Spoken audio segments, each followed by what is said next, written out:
کیناناسکس کے جنگلوں سے گزر رہا تھا، یہاں کی خوبصورتی اور یہ پرسکون وادی کو دیکھنے کے بعد کشمیر یاد آ گیا۔ ہمارے جو کشمیر کی وادیاں ہیں، راولا کوٹ ہے، تولی پیر ہے، بنجوسا ہے، سدن گلی ہے اور مختلف کوٹلی ہے، بہت خوبصورت جگہیں ہیں ہمارے ہاں، مگر ان تمام خوبصورت جو جگہیں ہیں ان کو بھی سیاحت کے فروغ کے لیے دنیا کے سامنے اجاگر کیا جا سکتا ہے کہ لوگ وہاں پر ٹورزم کے لیے آئیں۔ آزاد کشمیر کی جو گورنمنٹ ہے اس نے آج تک ٹورزم انڈسٹری کے لیے کیا حکمت عملی اختیار کی ہے، کچھ پتہ ہے کسی کو؟ اس کے اوپر کوئی ڈسکشن ہوئی ہے؟ باقاعدہ کوئی عملی طور پہ کوئی اقدامات کیے گئے ہیں یا آزاد کشمیر کے کسی منسٹر کی جانب سے یا گورنمنٹ کے کسی اہم اہلکار کی جانب سے یا کوئی پولیٹیکل پارٹی کے کسی اہم ممبر کی جانب سے کبھی اس کے اوپر کوئی پریس کانفرنس کر کے کوئی ویڈیو کے ذریعے ہمیں بتایا گیا کہ یہ پالیسی ہے اور اس میں یہ بہتری آ سکتی ہے اور اوورسیز کشمیری ڈائسپورا اس میں کوئی اپنا کلیدی کردار ادا کر سکتے ہیں؟ کیا ایسا ہوا کبھی؟ آپ نے کہیں سنا؟ میں نے تو کم از کم نہیں سنا۔ تو ہماری اتنی بڑی انڈسٹری، اتنا خوبصورت ملک ہونے کے باوجود ہم کیوں نہیں اس کو ایک انڈسٹری کے طور پہ ڈیولپ کرنے میں کامیاب ہو سکے؟ آزاد کشمیر جہاں پر اکنامک ڈھانچہ نہیں ہے، وہاں کی کوئی بھی ایک انڈیپینڈنٹ فائنینشیل ایسی چیز نہیں ہے جہاں پر آزاد کشمیر کے لوگ، آزاد کشمیر کے نوجوان پڑھنے لکھنے کے بعد وہاں پر کام کر سکیں۔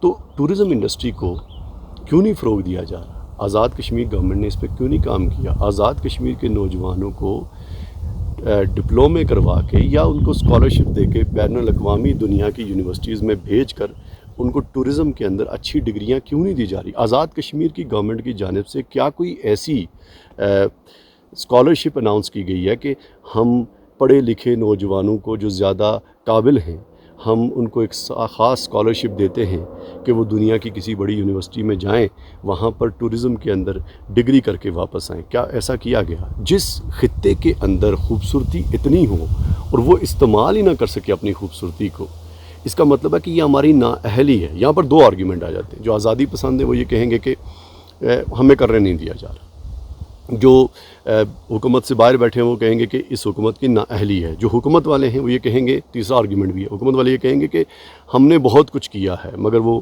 ہم بتائیں گے نہیں۔ خیر ان کے پاس بتانے کے لیے کچھ بھی نہیں ہے۔ تو آزاد کشمیر کے اندر پاکستان کا زیر انتظام جو کشمیر ہے اس کی خوبصورتی کو ٹورزم کے طور پہ ڈیولپ کرنے میں ہماری ناکامی ہے، اور اس کی کیا وجوہات ہیں؟ آپ وجوہات جو ہے وہ نیچے ویڈیو کے نیچے لکھیے تاکہ مجھے بھی پتہ چلے کہ کیا وجوہات ہیں۔ مجھے وجوہات سمجھ میں نہیں آئی۔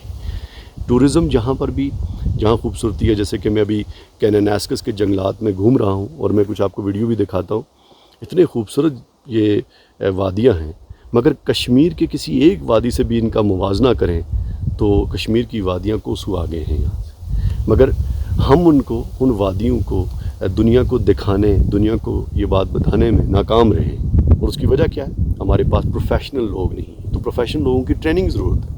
آزاد کشمیر کی یونیورسٹیز جو ہیں کیا وہ ٹورزم کے اوپر کوئی ڈگریاں کرواتی ہیں تو وہ ایکسچینج پروگرام میں اسٹوڈنٹس کو انٹرنیشنل دنیا میں بھیجتے ہیں کیا؟ یا ان کو آزاد کشمیر گورنمنٹ یہ انٹرٹین کرتی ہے کسی طریقے سے کہ ہم آپ کو اسکالرشپ دیتے ہیں؟ ہو سکتا ہے کہ کوئی ایسی پالیسی ہو اور مجھے اس کے بارے میں نہ پتہ ہو۔ میں نے اپنی طرف سے تو ظاہر ہے جو معلومات میں کینیڈا سے لے سکتا ہوں وہ انٹرنیٹ کے ذریعے ایک کھوج لگائی ہے، تو پتہ چلا کہ کچھ منصوبہ بندی کرنے کی کوشش کی گئی ہے، مگر وہ منصوبے بندی ہی ہے، عملی طور پر آج تک اس پہ کوئی کام نہیں ہوا۔ کوئی اگر ہوا بھی ہے تو کچھ ایسی بند کمروں میں ہوا ہوگا جو کم از کم عوامی سطح پہ تک نہیں پتہ، یا کوئی خاص صحافیوں کو ہو سکتا پتہ ہو جو حکومت کے قریب ترین لوگ ہیں۔ میں اخبار بھی ڈھونڈ رہا تھا کہ کسی اخبار کے اندر حکومت نے کوئی پریس کانفرنس کر کے بتایا ہو کہ یہ ہماری ٹورزم کی پالیسی ہے اور ہم نے اتنے اقدامات کر رہے ہیں تاکہ ہم اگلی جب حکومت کوئی آئے گی تو ہم اسے پوچھ سکیں کہ آپ یہاں سے آگے کیا کریں گے۔ یوں لگتا ہے کہ آزاد کشمیر کے جو لوگ ہیں یا آزاد کشمیر کے جو پولیٹیشنز ہیں، جو آزاد کشمیر کے پولیٹیکل پوری کلاس ہے، وہ آزاد کشمیر کے اندر کے جو اکنامک مسائل ہیں ان کے بارے میں سنجیدہ نہیں ہے، اور نوجوانوں کا جو کہ ایک بڑا طبقہ آزادی پسند ہے وہ تو ویسے بھی اس پوری سیاست سے باہر ہیں، اپنے آپ کو سمجھتے ہیں، تو لہٰذا وہ تو حصہ لیتے ہی نہیں ہیں۔ تو لہٰذا آزاد کشمیر ایک